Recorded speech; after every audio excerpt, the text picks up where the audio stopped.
Hey everyone, welcome back. Thanks for joining me. What I'm going to do for the next few times with my videos, I'm going to do some collection updates, just some small ones.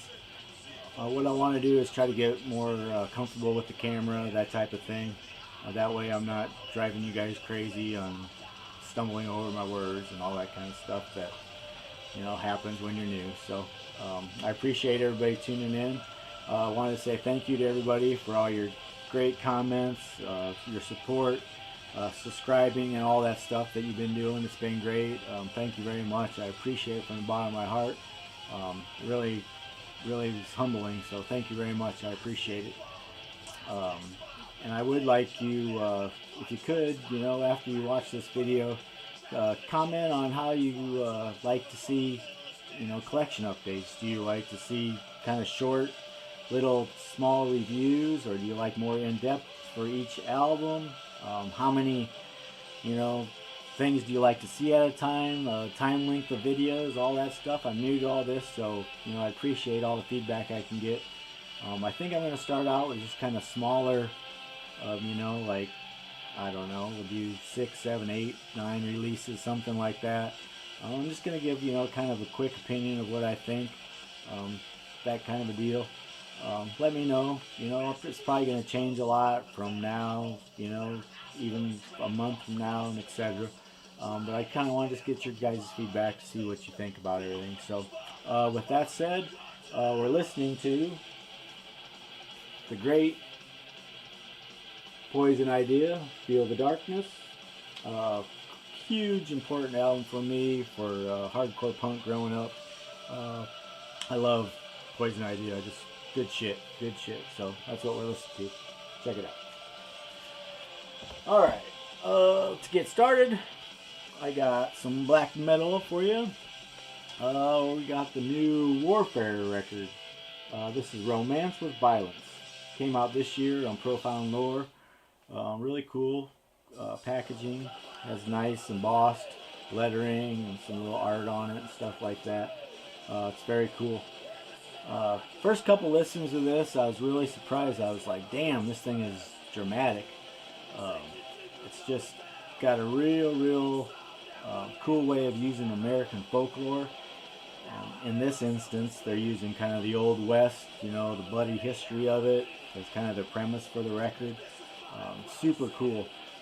Like I said, it's so dramatic, it almost gives me that kind of like a movie soundtrack almost kind of feel, cowboys and outlaws and that kind of thing, which is so unique for a black metal release. It's really cool. This is just black vinyl, my edition. I'm not really a big colored vinyl guy, or has to be a certain variant, that kind of thing. I get a lot of that stuff, but I kind of just take what I can get. It's all about the music. So I got some cool stuff too, but it's like we all should think, it's about the music. So it's just what I really like about this is I like the split vocals a lot, from the high screams down to the gutturals, and then they kind of even throw in some really nice touches of clean sections that just blend in perfectly. So for a band to be able to etch their own sound and way, especially in, like, say something like black metal that's unique. A lot of promise, and hell of an album. Check it out. Wayfarer, Romance with Violence.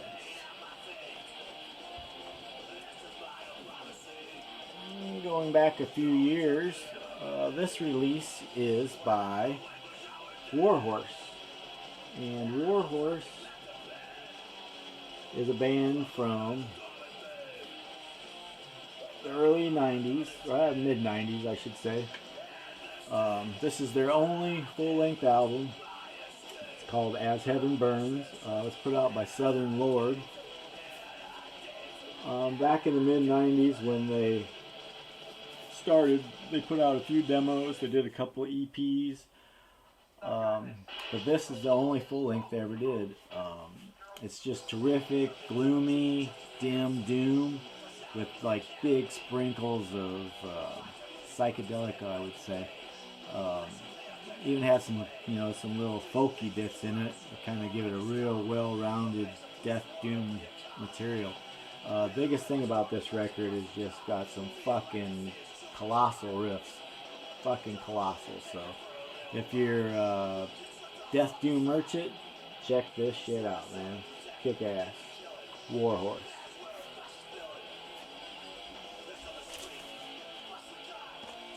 Now we have Dysphere, and this is A Brutal Sight of War, and this came out in 2018. It's a split from La Familia Records and Havoc Records. It's just your classic Dysphere fashion, raw, down-tuned, D-beat crustcore, in real discharge-ish, way. Very harsh vocals, fast tempo, splash of Swedish death metal put in there. Like I said, it's just typical Dysphere. I mean, classic shit.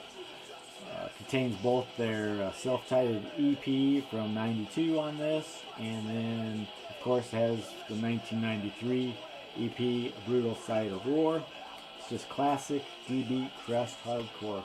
Check it out, Dysphere.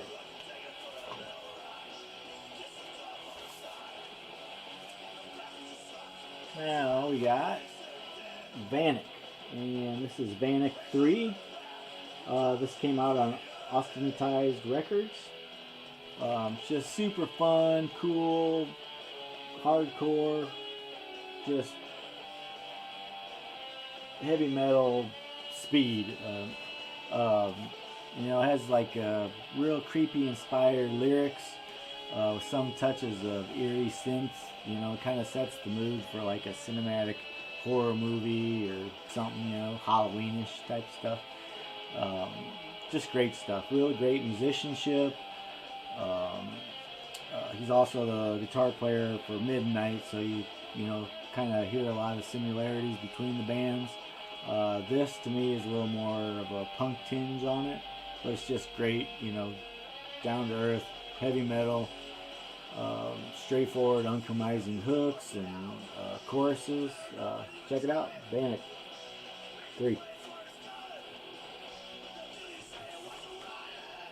Now we'll go down a little more of a dark path. We have Phallic, and this is Leaning Toward Bitter Misery. It came out in 2019 on Appalachian Noise. If any of you are familiar with Phallic, it's a one-man U.S. raw black metal project. Like pretty much all of his other releases, it's just raw, lo-fi production. But it's got a ferocity to it, and on a real, like primitive level. Just anybody that's a fan of the old school raw black metal will like it. I mean, it's really good stuff. It'll definitely have to be a record that you have to be in the mood for. Your sensibilities have to be right for it, that kind of a thing, because it'll kick you in the ass, that's for sure. And I guess that's a good thing, so check it out. Phallic.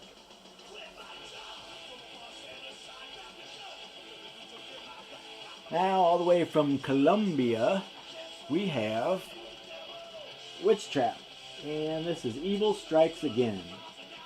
This came out this year on Hell's Headbangers, and Witch Trap is an old school thrash from Colombia, like I said. I think they started around 1990. To be honest, I didn't even know they were still making records until one of my friends, Alexander, made a post on social media about it. And I thought, shit, I didn't even know they were still making records.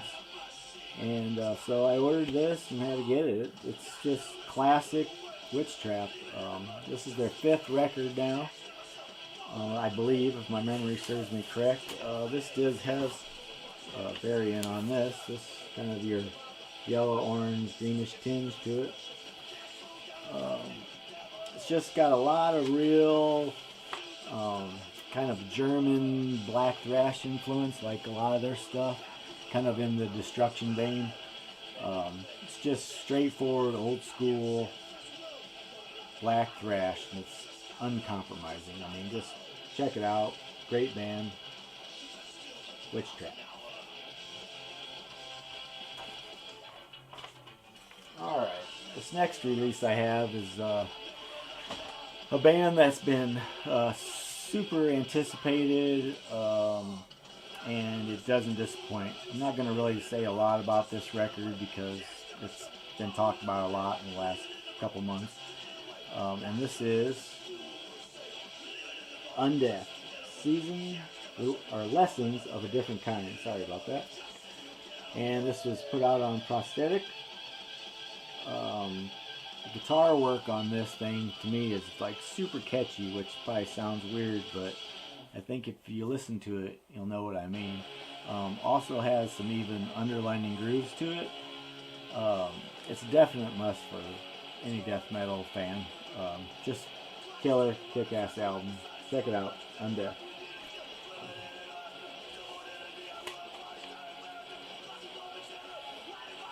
Now we have Eternal Rot, and this is Cadaverine, and this was put out in 2018 by Gods of War Records.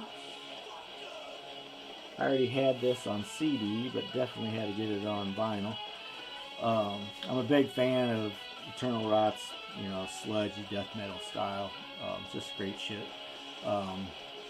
This is pure 30 minutes of slow to mid-paced death doom at its filthiest. I mean, it's just cavernous vocals. This has just a real gritty style on this record. Enough can't be said about Eternal Rot in my opinion. Great shit. And killer fucking artwork. Eternal Rot. And the last one I have for you guys for this round is a classic band, and this is Mortis Skuld with Suffer for Nothing. That came out this year on Peaceville. Mortis Skuld, as a lot of you might know, came from Wisconsin back in the early 90s, 1990 I think they got together. This band, kind of ran under the radar in my opinion back in the day, next to the heavyweights of the scene. But with this Suffer Nothing record, it has some crushing old school death metal. It's definitely some of the best work of their career in my opinion. Dave's vocals sound better than ever, has some great guitar melodies and grooves. I've been listening to shitload of this. Just killer record, man. I might be nostalgic, but I love the sound on this. It's just great stuff. It's just a must for all old school death metal fans, in my opinion. Check it out. Mortis Skuld. And with that said, everybody, I also wanted to say that I do have a Instagram channel that I post a lot on. That's also at Black Sheep Requiem. I post probably 2, 3, 4 times a day sometimes. Post a lot of my new releases, what I'm listening to, what I'm reading, metal related, and so on. So if you would, check me out on there too. And also, don't forget, please just comment. Let me know if you like this kind of a style of collection update, or if you rather have something more in depth for each one. But I do plan on doing some record reviews, which I'll really kind of dive deeper into releases and get a little more description and exact on my opinions on the records. So, but that will be up and coming. So I hope you all like this. I hope I'm getting better at this. I'm trying. Like I said, I'll probably have a couple more of these out since I'm kind of home right now for the holidays. So I have a little time to get these done. So hopefully each one improves a little better than the next. Thank you again, and stay extreme.